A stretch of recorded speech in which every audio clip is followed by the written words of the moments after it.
After months of waiting, the South African drone industry finally has the answer. Flying a drone or remotely piloted aircraft system will be legal in the country.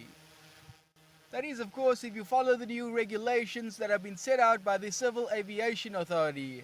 Among other things, they call for operational competency tests to be taken for those wanting to use drones for commercial purposes. Recreational users need to stick to new minimum safety standards imposed, like not flying above any people or not closer than 10 kilometers from the nearest aerodrome. But not all stakeholders have welcomed the new legislation. Some believe it's caught the drone industry on the tail end of a spike in business. There is a lot of uncertainty at the moment, and of course it's absolutely their fault that there's obviously a lot of uncertainty, because they should have actually had proper guidelines set up from the beginning. And now that it's a booming business for everybody and everybody's getting on board, they want to start chapping in rules, and obviously people need to follow these rules, and unfortunately I think it's a bit late. Look, under the new law, of course, people can still keep on purchasing Phantoms from us and Inspires, providing we obviously make them aware of the current rules in the legislation, and obviously make sure that they follow those rules. That is where we can start. Drones have become a powerful production tool that have allowed users to bag shots in a relatively cost-effective way. But with new legislation guiding its use on film sets, it could potentially hamper any future big-money film deals for the city. Cape Town is a very big film community.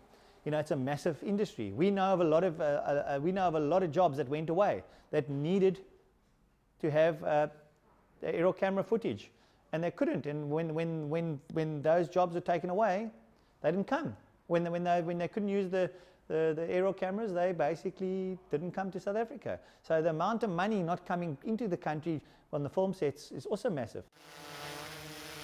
But that sentiment is not shared by all stakeholders in the industry. To others, the new regulations are far more progressive and accommodating than understood, and that long overdue safety measures have been addressed.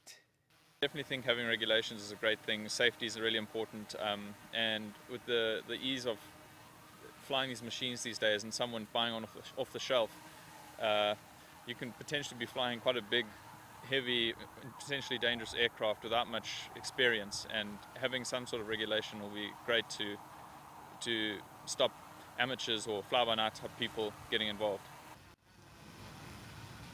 For now, there remains a balance of opinions, but one thing is clear, in that the regulations heralds in a new era where the drone industry will become a technological sector to soar. Whatever the argument may be for proponents or opponents of the new legislation, come July the 1st, it will become law and implementable, and flying a drone or remotely piloted aircraft system will become legal in South Africa.